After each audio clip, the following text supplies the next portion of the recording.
Nós estamos hoje num culto jovem e pela manhã eu prometi que eu ia responder uma pergunta que a Rai fez. Dentre todas as perguntas que a Rai fez, qual foi a pergunta que eu disse que eu responderia à noite? Alguém lembra?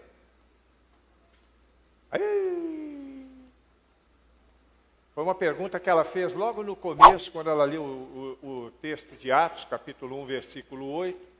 E ela perguntou: como eu posso saber se eu estou cheio do Espírito Santo de Deus? Você lembra disso, irmãos? Então nós vamos falar um pouquinho nessa noite sobre um homem, um jovem, cheio do Espírito Santo de Deus. E através do exemplo da vida dele, nós vamos ter algumas dicas de como a gente pode saber se estamos cheios de fato do Espírito Santo de Deus. E eu quero convidá-los para que nós possamos ler no primeiro livro de Samuel, no capítulo de número 16, do versículo 7, vai ser colocado ali. 16, versículo 7, nós vamos ler a parte B. Aliás, vamos ler o versículo todo, mas nós vamos nos concentrar na parte B. Então eu vou ler até o rejeitei. A partir do rejeitei, o Senhor não vê como homem, todos lerão juntos a uma só voz e forte. Nós estamos ao vivo. Eu quero mandar um abraço aí para o pessoal que nos acompanha nas redes sociais, aqueles que vão assistir depois também. Então eu leio até o rejeitei e depois todos juntos leremos a partir do Senhor não vê, ok? O Senhor, contudo, disse a Samuel: não considere a sua aparência nem a sua altura, porque eu o rejeitei. O Senhor não vê, mas o Senhor vê o coração. Que o Senhor aplique em nossos corações a sua palavra e nos faça entender a sua vontade. Obviamente que quando a gente lê esse texto em Samuel, o rejeitado era um dos irmãos de Davi, que tinha acabado de passar por ali. Grandão, bonito, talvez parecido até comigo, né? Grandão, bonito e tudo. Mas aí, de repente, o profeta diz: não olha para a aparência. Porque quando Deus olha, Ele não olha para a aparência, Ele olha para o coração. E aí vem toda a história que a gente conhece, né? Ele pergunta se já tinham passado todos. Aí o pai diz: não, está faltando um, mas um é menino, ele está lá cuidando dos animais. Não, chama ele. E aquele era o escolhido. Aquele era o homem segundo o coração de Deus, Davi. Um jovem como nós.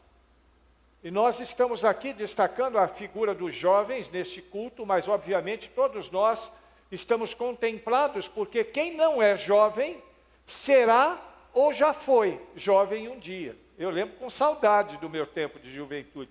Quer dizer, na realidade nem tanta, né? Eu tenho saudade pela idade, agora pelas minhas aventuras, não tenho nenhum tipo de saudade. Mas eu sei que muitos aqui hão de se lembrar da sua juventude e às vezes em algum momento da vida é pego pensando assim: se eu pudesse voltar aos 18 com a experiência que eu tenho hoje. Quantos já não pensaram assim em algum momento da sua vida? Quantos já não pararam e já não fizeram essa singela e verdadeira reflexão? Pois é. Só que a juventude é uma fase da vida cheia de desafios. Quem é jovem sabe do que eu estou falando. Quem já foi jovem também sabe do que eu estou falando. E quem um dia vai ser jovem, se prepare, porque se você tem desafios agora, enquanto criança, enquanto adolescente, tenha certeza que você vai ter muitos outros e maiores desafios na medida em que você vai amadurecendo na sua vida, e aí você vai se tornar jovem para depois se tornar adulto, até chegar no ponto dos mais velhos aqui, né? Se tornarem senhores e senhoras, anciões, prontos para se encontrar com Cristo a qualquer hora. Eu já falei, viu, Charles, que eu não tenho uma expectativa de vida muito grande. A igreja sabe, eu já disse para Deus que eu não quero passar dos 124. né? Então, é uma expectativa legal. Mas um dia a gente vai, seja com 70, com 80, com 100, com 50, com 30, todos nós iremos um dia. Mas enquanto não vamos, nós estamos vivendo nessa nossa vida aqui na Terra, que é um tanto quanto turbulenta, principalmente por causa de tantas vozes que nós ouvimos. As vozes que nos rodeiam, são muitas vozes, todas elas interessadas em chamar a nossa atenção. Agora, Deus nos chama para sermos servos segundo o seu coração. Deus nos chama para sermos pessoas conforme o coração de Deus. Homens segundo o coração de Deus, jovens segundo o coração de Deus, mulheres segundo o coração de Deus e crianças também, segundo o coração de Deus. E nós vemos no texto que Deus, Ele muitas vezes escolhe pessoas improváveis. Quando eu olho para a minha vida, eu me vejo como um improvável, por razões óbvias. Todo mundo conhece a minha história. E Deus me escolheu para que hoje eu estivesse à frente de uma igreja, para que hoje eu pudesse estar à frente de algumas organizações em nível de Bahia, para que eu tivesse um relacionamento bastante ampliado e amplificado no Brasil. Deus me escolheu apesar de mim, eu era improvável. Quem me conhecia jamais imaginava que um dia eu pudesse ocupar um púlpito e pregar o Evangelho de Cristo. Davi também era um improvável, pelo menos na visão de algumas pessoas, né? Ele era um jovem comum. Tanto é que na hora da escolha do profeta, e o profeta foi ungir o rei de Israel, o futuro rei de Israel, Davi ficou de fora. Não fosse a pergunta do profeta se havia mais alguém, Davi nem ia passar por ali. É improvável. Um pastorzinho, um menininho. Mas Deus, mesmo com as falhas de Davi, e ele devia ter muitas, porque as falhas fazem parte da nossa juventude. Você que é jovem, e em algum momento atropelou o processo da vida, eu quero que você saiba que você não é o único, isso é comum. Isso é comum, isso acontece. Eu acredito que mesmo aqueles que são mais íntegros aqui, em algum momento da vida já deram os atropelos também. Todos nós, sem exceção. Porque isso é comum, faz parte da nossa natureza. Mas mesmo com as nossas falhas, Deus nos chama para sermos pessoas segundo o seu coração, como fez e como se referiu a Davi, um homem segundo o coração de Deus. E o que Deus deseja nesta igreja, o que Deus deseja no Brasil, na Bahia, no mundo, é que todos sejam pessoas conforme o coração de Deus. E aí você diz, mas como assim todos? É isso mesmo, todos. É o que Deus deseja. A Bíblia diz que Deus gostaria que todos fossem salvos. Claro que Ele dá a nós, eu não sei se dentro dos irmãos ali tem algum presbiteriano, e com todo respeito à igreja presbiteriana, nós acreditamos que Deus, obviamente na sua presciência, Ele já sabe quem serão os salvos, mas Ele também deu ao homem o direito de decidir se quer ou não caminhar com Ele. Isso é o que a gente pensa. E nada que possa nos dividir dos nossos irmãos presbiterianos no que diz respeito à nossa relação com Deus e à nossa eternidade. Do meu lado vai ter alguns presbiterianos com certeza, né? Eu acredito que muitos batistas também, assembleianos e outros tantos. Mas nós somos pessoas falhas e Deus, então, Ele deseja que todos nós possamos nos tornar homens e mulheres segundo o coração de Deus. E aí, então, eu trago a figura de Davi. Por que eu trouxe a figura de Davi? Porque é um jovenzinho, ele devia ter 15, 17 anos no máximo. Era um jovenzinho que se destacou no meio de todos os seus irmãos, que se destacou no meio do seu povo, naquele confronto com o gigante Golias.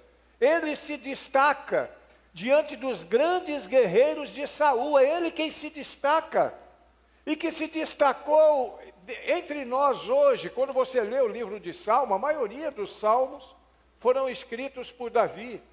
E ele nos ensina muito, até hoje, aquele menino improvável. Então eu quero aprender rapidamente nessa noite algumas lições com o menino Davi, para que nós possamos então ter essa perspectiva, se nós de fato temos uma vida cheia do poder de Deus, se nós recebemos o poder do alto, se nós vivemos dentro do padrão de Deus ou se nós somos meros assistentes, né? Meros espectadores da obra de Deus no mundo, porque tem muita gente que é mero espectador, tem muita gente que está na igreja, mas não tem nada a ver com Deus, vem porque acha bonito, porque gosta do ambiente, vem até porque acredita em Deus, mas quando se pensa em compromisso, estou fora. E se você fala em compromisso, ele fala, não pastor, me deixa quieto, está bom do jeito que está. Mas aí a gente quer ver, através de Davi, rapidamente, pelo menos 3 coisas que nos mostram que Davi, de fato, além de ser um homem segundo o coração de Deus, e isso aí eu não preciso de prova, porque o próprio Deus está afirmando, mas para que a gente possa ver na nossa própria vida, se nós também estamos cheios do Espírito Santo de Deus. O primeiro sinal que eu vejo em Davi, e eu quero que você me acompanhe nisso, é o sinal da fidelidade. Repita comigo, Davi era fiel. Você não crê nisso? Se você crê, repita alto. Davi. Muito bem. 1 Samuel, capítulo 16, versículo 11. Disse mais Samuel a Jessé, acabaram-se os jovens, e disse, ainda falta o menor, que está apacentando as ovelhas. Olha que coisa interessante, quando Deus escolheu Davi, ele não estava no campo de batalha,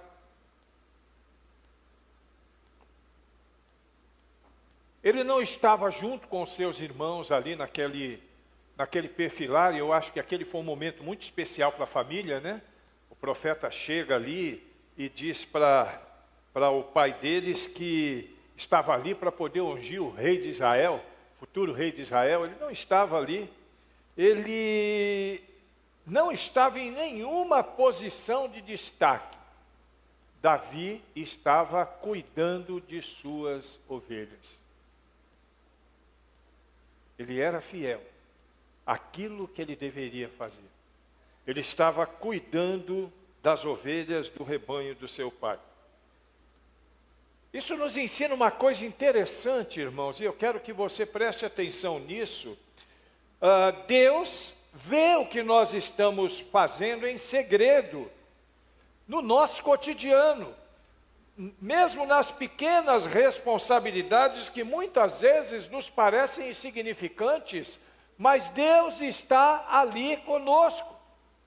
Não é o destaque da figura de uma pessoa que vai fazer com que ele seja apreciado por Deus. Ele pode até ser apreciado pela multidão. As pessoas podem achar que ele seja né, olha só, camarada e tal, mas Deus, ele olha a pessoa na sua simplicidade, na sua fidelidade. Davi estava sendo fiel àquilo que lhe era dado como responsabilidade. Eu vejo os Gideões, por exemplo, e vou aproveitar a presença deles aqui, distribuir um Novo Testamento desse tamanho assim, ó. Desse tamanho. Ali são empresários hoje, provavelmente empresários, bem como todos os seus 15.002 pares no Brasil. Você pode ser o 15.003, né, se quiser, nessa noite. São pessoas que se dedicam com fidelidade a isso.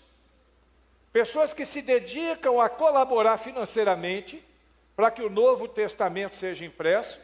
Pessoas que se dedicam para participar em ações. Eles estiveram aqui num dia de manhã, de tarde e de noite. Para fazer isso, eles tiveram que abrir mão de suas empresas, de seus negócios, de suas famílias, a não ser os que trouxeram a esposa, mas mesmo assim, obviamente, tem filhos, tem outras pessoas, para poderem fazer as coisas que para muitos parece pequeno, do tamanho de um Novo Testamento de bolso, que a gente conhece tão bem, eu acho que todo mundo aqui já viu isso no decorrer da vida. Mas Deus olha para eles, e na simplicidade da ação que eles fazem, na humildade deles, o Charles, quando me pediu uma palavra, falou: pastor, 10 minutinhos está bom, ou 15, pode ficar tranquilo, eu não vou vender nada, pode ficar tranquilo. Eu falei: ó Charles, a casa é sua, fique à vontade, quer vender, venda, quer falar, fale, né? A única coisa assim é que eles vieram num dia de atividade que não deu para estender o prazo, mas ele me disse que o prazo é esse mesmo, né? O que ele falou aqui, eu acredito que é o que eles falem em todas as suas reuniões, porque o objetivo dele não é o de pregar o evangelho dessa forma, mas distribuir a palavra de Deus.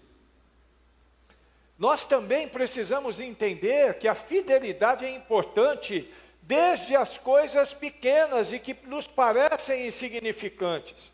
Ser fiel nas coisas, nas tarefas diárias, é sinal de alguém que tem compromisso com Deus. Alguém que tem um coração segundo o coração de Deus. Alguém que é fiel na sua escola, no seu trabalho, na sua casa, na sua igreja. E hoje a gente olha para as igrejas espalhadas pelo Brasil, e eu conheço muitas igrejas no Brasil, e com muita tristeza a gente percebe que muitos não são fiéis. Muitos não se envolvem. Muitos preferem ficar no seu cantinho, quietinho. Talvez porque achem que as ações são pequenas. Talvez porque achem que determinadas questões, as quais são desafiados a fazer, não está à minha altura. Eu tenho que fazer alguma coisa que seja mais significativa. Não se engane, irmãos. Deus, Ele sonda o nosso coração. Diz a palavra aqui. Não olhe a aparência, olhe o coração. Nós precisamos ser fiéis nas coisas pequenas. Nós precisamos lidar com as coisas pequenas com a mesma intensidade e determinação que lidaríamos se fossem coisas grandes. Deus espera que sejamos fiéis no pouco, a fim de que possa nos colocar sobre o muito. E aí a pergunta para você: como você lida com as pequenas responsabilidades da sua vida? Jovem, olha aqui para mim, jovem. Como é que você lida com as pequenas responsabilidades da sua vida? Como é que você lida com as responsabilidades no que diz respeito à sua igreja, quando é desafiado para agir de alguma forma em algum ministério ou coisa dessa natureza? Como é que você lida na sua escola, quando você é desafiado a estudar mais? Tem gente que vai para a escola e é uma coisa que é triste, mas que é real. A Eliane é líder de sindicato, é educadora, tem outros educadores aqui, eu também sou. Quantas crianças e meninos e jovens na escola dizem: eu estou aqui, mas eu não gosto da escola. Quantos, né? Quantas pessoas estão ali meio que forçados, ou às vezes até fazem isso só para poder manter uma aparência de mal, né? Que o jovem gosta de fazer cara de mal às vezes. Mas nós, e vocês principalmente, que são jovens, vocês têm que levar a sério as suas atividades na escola, na família, na sociedade, irmãos. Hoje a gente vive um fenômeno, que é a questão das redes sociais, que é um perigo. Porque às vezes o jovem se expõe na rede social, achando que é bonito, buscando engajamento, buscando seguidores, mas expondo a sua própria vida.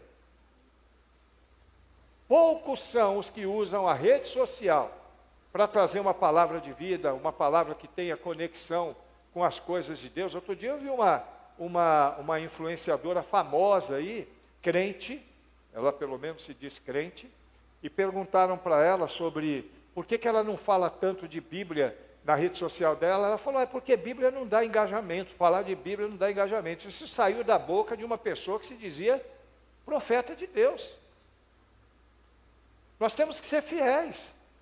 Você pode, claro que você pode postar ali o prato que você gosta de comer, aquele momento de lazer, mas de vez em quando posta lá, faz um postzinho, é tão fácil, entra no Canva, em 2 minutos, eu faço o post no Canva ali, e em 2 minutos, faz alguma coisa que traga a perspectiva daquilo que Cristo representa na sua vida para os seus seguidores. Se preocupa com engajamento, não. Você tem que estar engajado na rede social dos céus. É nessa que você tem que estar engajado. Você tem que estar conectado. As outras são as outras.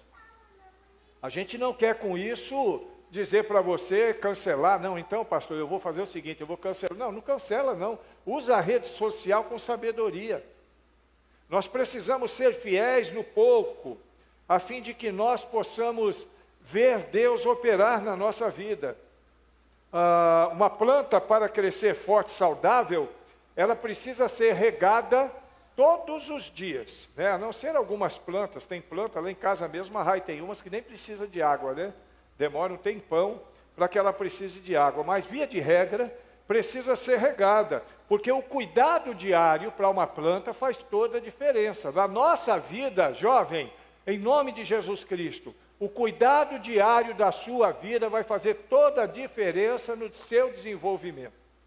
Tem jovens aqui, e eu acompanho, claro que eu acompanho a vida de muitos, e eu vejo o desenvolver de muitos jovens aqui.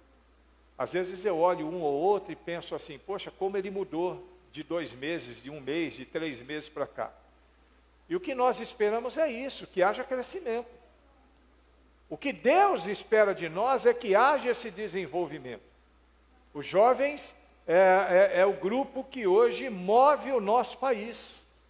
Os jovens movem o nosso país.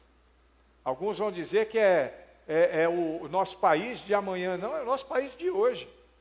É de hoje. Jovens prevalecem. Então, você que é jovem, que tem um coração segundo o coração de Deus, seja fiel. Da mesma forma que a plantinha precisa no cuidado, o cuidado da sua vida espiritual, da fidelidade nas pequenas coisas, no preparo do terreno para grandes oportunidades, fará com que você seja bem-sucedido. Amém? Uma segunda característica que eu quero ver em Davi, a primeira então é fidelidade, a segunda é confiança. Repita comigo, Davi tinha confiança. O texto agora é 1 Samuel 17, 45. A batalha épica. Davi, porém, disse aos filisteus, vocês vêm contra mim com espada, com lança e com dardos, mas eu vou contra vocês em nome do Senhor dos Exércitos, o Deus dos Exércitos de Israel, a quem você desafiou. Aqui é o encontro de Davi com Golias, história épica. Alguns vão perguntar se isso é fato ou é ilustração. Isso é fato, irmãos. É fato. Isso é histórico. Isso tem o tempo na cronologia histórica. Isso está marcado na cronologia histórica, na cronologia geográfica. Antigos manuscritos vão demonstrar que isso é um fato de verdade. E quando Davi enfrenta Golias, ele não confiou na sua própria força ou habilidade, até porque ele não tinha força. Pense, Davi, Golias. Davi e Golias. Davi, que não aguentava nem o peso de uma armadura, e Golias, o gigante filisteu, que desafiou todo o exército de Israel. Ele não ia até aquele homem, e quando ele disse para Saul, não, deixa que eu vou, eu encaro esse cara aí. Eu encaro ele, pode ficar tranquilo, eu já encarei leão, já encarei urso, vou encarar esse cara e vou ganhar. Porque eu não vou com as minhas próprias habilidades, mas eu vou em nome do Senhor Jesus. Jovem, em nome de Jesus Cristo, vá em nome do Senhor Jesus. Vá em nome do Senhor dos Exércitos. Tenha a convicção de que aquele pequeno Davi tinha, de que ir na força do Senhor faria com que ele ganhasse não só daquele gigante, mas de todo o exército, se fosse necessário ele encarar. Ele ia mandar fazer fila. Quem lembra quando era criança, né? Aquelas brigas na escola. Faz fila aí, vai. Faz fila aí. Vem um depois do outro. Eu não sei quem já viveu isso aí. O outro é com um cara que já deu uns tapas já quando era criança, né? Era desse jeito. Davi, se mandasse fazer filho, ia bater em todo mundo. Hoje, os jovens enfrentam muitos gigantes. São muitos gigantes diante de si. A ansiedade, a pressão dos amigos, as tentações, as dúvidas sobre o futuro. O próprio relacionamento jovem, né? Ele traz algumas questões que nos fazem refletir. Eu fico pensando nos meus jovens, e eu sempre oro de maneira muito especial, principalmente por aqueles que começam a progredir na vida escolar.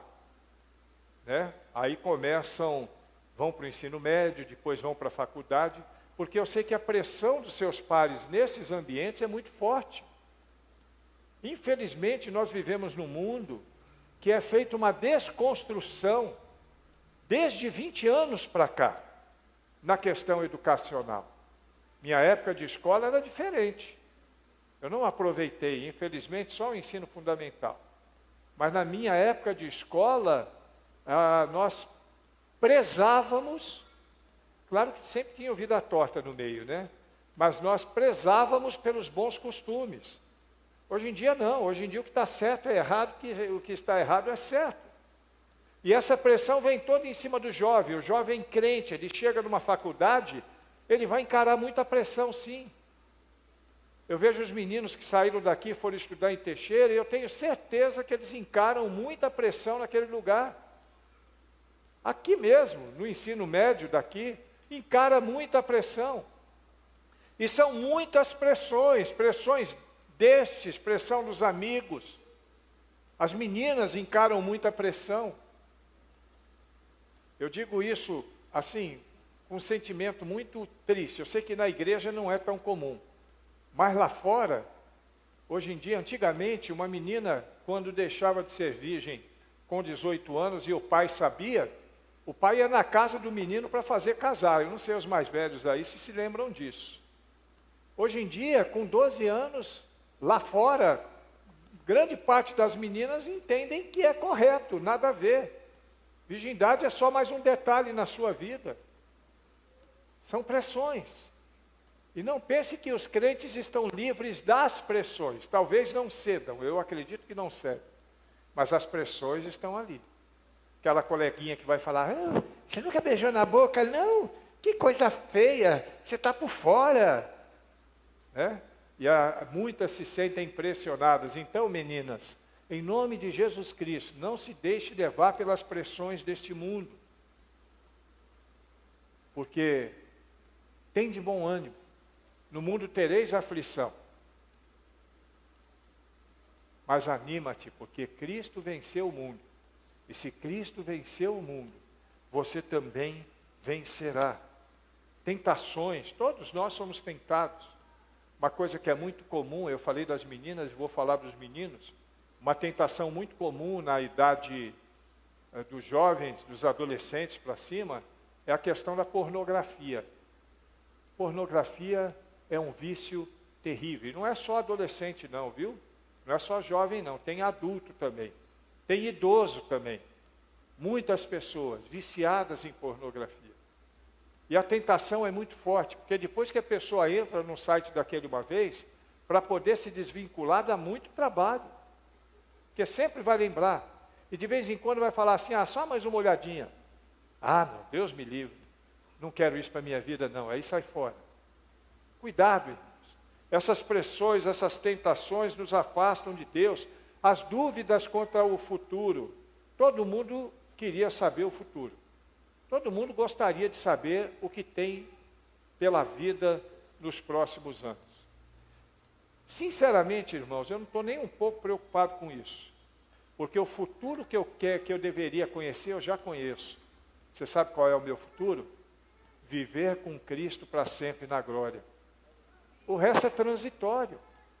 Na minha vida, eu falo isso com 65 anos, mas você com 15, você com 12, você com 20 também. Tudo na vida é transitório, tudo é vaidade, disse o sábio Salomão, tudo é vaidade nessa vida. Vaidade das vaidades. E elas passam, irmãos. O que você pensa hoje com 12 anos é completamente diferente do que você vai pensar com 20. Muito diferente do que você vai pensar com 30. Nada a ver com aquilo que você vai pensar com 40 e assim por diante.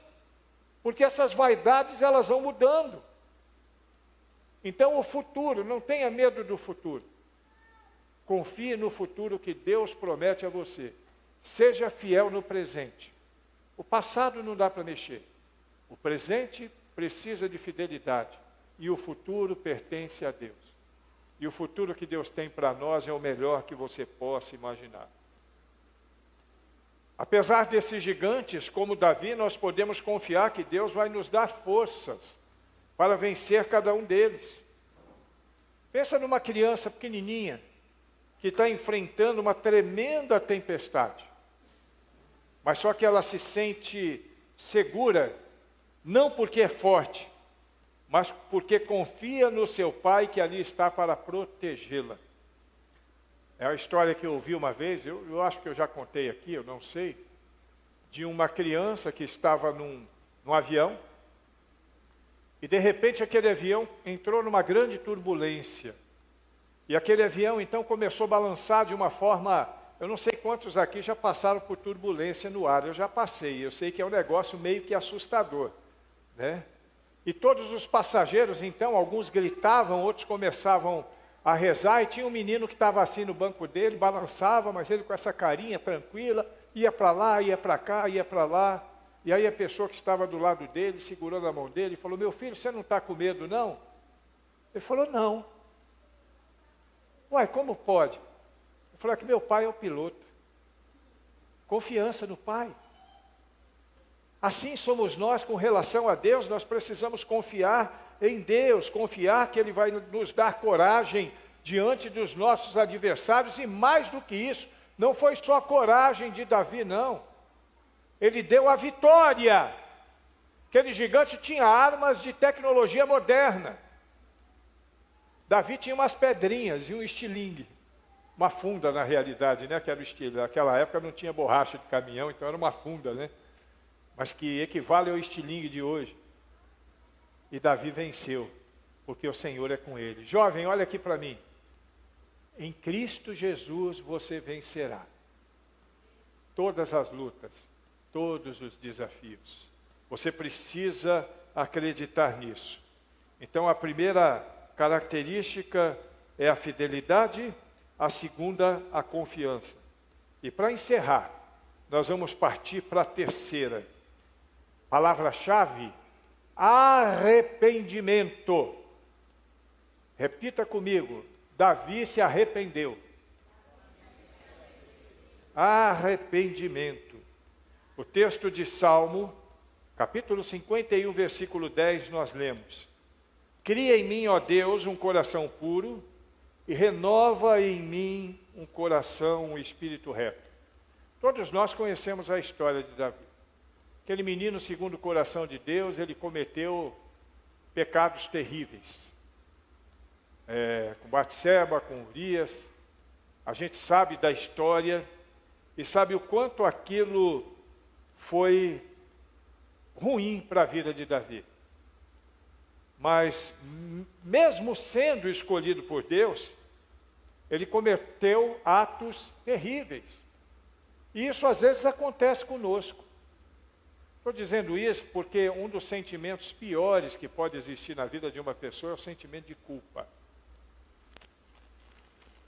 Recentemente, atendendo uma pessoa, eu disse para ele isso. O sentimento de culpa é um dos piores sentimentos que uma pessoa pode sentir. Porque o sentimento de culpa faz com que a pessoa perca a esperança. Faz com que a pessoa perca a fé. Faz com que a pessoa perca, muitas vezes, a comunhão. Porque se sente acusada dia e noite. Agora, nós precisamos lembrar que o sentimento de culpa tem que ser escorraçado da nossa vida. Porque quem nos faz ter culpa é o diabo, não é Deus, não. O que Deus tem para nós é arrependimento. É diferente, é o contrário de culpa. Davi, aquele homem segundo o coração de Deus, pecou. Mas ele não escondeu os seus erros. Todo o Salmo de número 51. É um salmo onde Davi está pedindo perdão, onde ele está reconhecendo as suas culpas, onde ele está dizendo para Deus: olha, Senhor, eu sei que eu pequei, eu sei que eu fiz coisas que desagradaram ao Senhor, mas tem misericórdia de mim. Nós, como jovens, como homens, mulheres, meninos, meninas e idosos, também temos que ter esse entendimento. Se você pecou, não se deixe enganar pela culpa. Se você errou, aí eu gosto de lembrar aquele samba da antiga, bem na minha época: levanta, sacode a poeira e dá a volta por cima. Coloca diante de Deus a sua culpa, confessa a Ele, é o que Davi fez. E ele não deixou de ser um homem segundo o coração de Deus, mesmo tendo adulterado, mesmo tendo matado, ele não deixou de ser um homem segundo o coração de Deus, porque Deus o amava. E eu quero dizer para você, e creia no que eu vou te dizer agora: Deus ama você, Deus me ama, e Ele ama cada um de nós, ao ponto de nos perdoar, ao ponto de aceitar o nosso pedido de perdão. Claro que as consequências, elas são administráveis, elas vêm, mas são administráveis. No caso de Davi, Batseba, eles perderam o filho. Graças a Deus, porque aquele filho ia dar um trabalho danado para o desenrolar da história deles. Mas a partir dali, Davi continuou firme. E de Davi vem Salomão. E dali, até hoje, perdura a bênção do povo de Israel. Porque Israel é o povo de Deus. Agora, não estou me referindo só ao Israel que está em guerra lá no Oriente Médio, não. Eu estou dizendo de nós que somos o Israel espiritual de Deus. Eu e você. Porque Jesus veio para os que eram seus, mas os seus não o receberam. Assim sendo, todos os que o receberam, a estes deu-lhes o poder de serem feitos filhos de Deus. Todos nós cometemos pecados, mas o importante é como nós reagimos. O pecado, ele vai acontecer na nossa vida. Eu tenho uma má notícia para você: daqui até o final da sua vida você vai pecar sim, vai continuar pecando. E a dificuldade maior não é o pecado, porque o pecado, o sangue de Jesus Cristo nos purifica. Mas é a nossa reação. Como será a nossa reação quando pecarmos? Será que teremos a humildade de confessar os nossos pecados e pedir a ajuda de Deus para que possamos mudar? Ou será que nós vamos encobrir os nossos pecados, ocultar os nossos pecados e fazer a manutenção do nosso pecado? É uma decisão de cada um. E os resultados virão de acordo com a decisão de cada um. Uma joia preciosa, ela pode ser manchada. O ouro, muitas vezes ele mancha. Ele fica meio que ofuscado. Mas mesmo estando manchado uma joia, ofuscado o ouro, ele não perde o seu valor. Ele precisa passar por um processo de depuração e de limpeza. Ele precisa passar por um processo que tire aquela marca. Mas se você quiser vender para um ourives o ouro, mesmo sujo, ele vai comprar e vai pagar o mesmo preço, se ele for honesto, né? Porque ele não perde o valor. Da mesma forma, Deus está pronto para nos limpar, nos purificar, nos restaurar, independente dos nossos erros. Porque mesmo quando você peca, você não perde o valor diante de Deus. Não perde. Deus continua te amando. Deus continua te abençoando. A Bíblia diz que aquele que vem a mim, de maneira nenhuma o lanço fora. Claro que tem muita gente que está na igreja, mas que não está em Cristo, né? Isso a gente sabe. Existe a analogia do trigo e do joio. Eles nascem juntos, parecidos. Mas um é trigo, outro é joio. Como saber? E aí respondendo a pergunta da Rai. Como saber? 3 sinais aqui que você já viu e que você acredita, pode acreditar que vai dar certo. O primeiro é a fidelidade. O segundo é a confiança. E o terceiro, o arrependimento.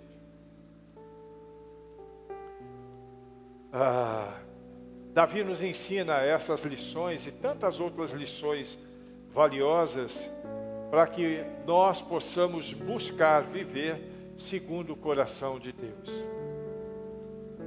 Davi foi fiel nas pequenas coisas, muito fiel nas pequenas coisas, muito embora tenha vacilado, e confiou em Deus nos seus desafios, e reconheceu os seus erros, e buscou o perdão de vida.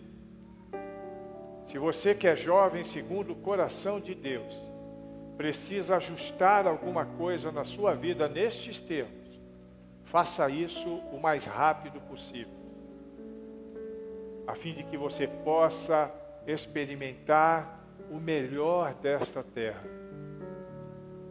Deus tem muita coisa boa para nós ainda neste mundo.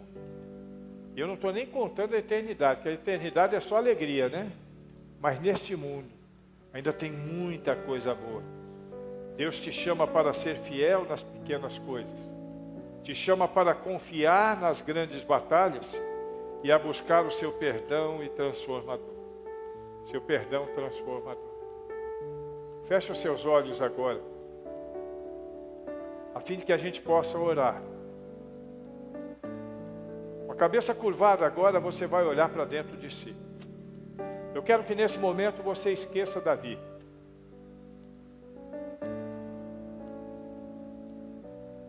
Eu quero que você lembre de si mesmo.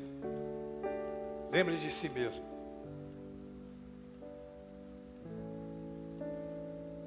Você tem sido fiel, inclusive nas pequenas coisas. Você tem confiado em Deus. Você tem se arrependido dos seus pecados.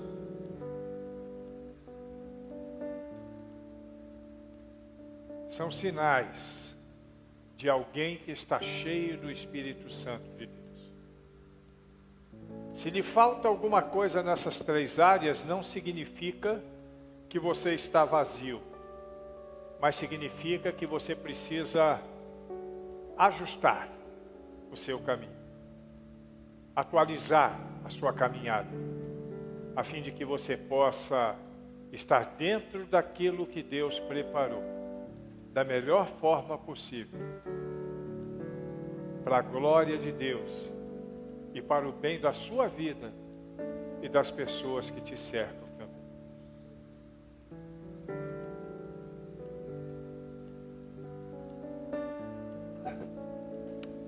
Ó Deus, nós agradecemos por esse tempo tão gostoso, de comunhão, de alegria, porque estamos juntos aqui ouvindo as coisas que o Senhor deseja que façamos, a fim de que permaneçamos sendo homens e mulheres segundo o teu coração. Ajusta a nossa vida para que sejamos fiéis ao Senhor a cada dia, para que não percamos a confiança no Senhor e que, acima de tudo, não haja culpa no nosso coração, mas sim arrependimento, para que nós possamos superar as dificuldades deste mundo e viver em nome de Jesus Cristo, segundo aquilo que o Senhor planejou neste tempo e por toda a eternidade. Dá-nos paz, graça e misericórdia, Senhor. E nós te daremos honra e louvor que lhes são devidos, em nome de Jesus Cristo. Amém.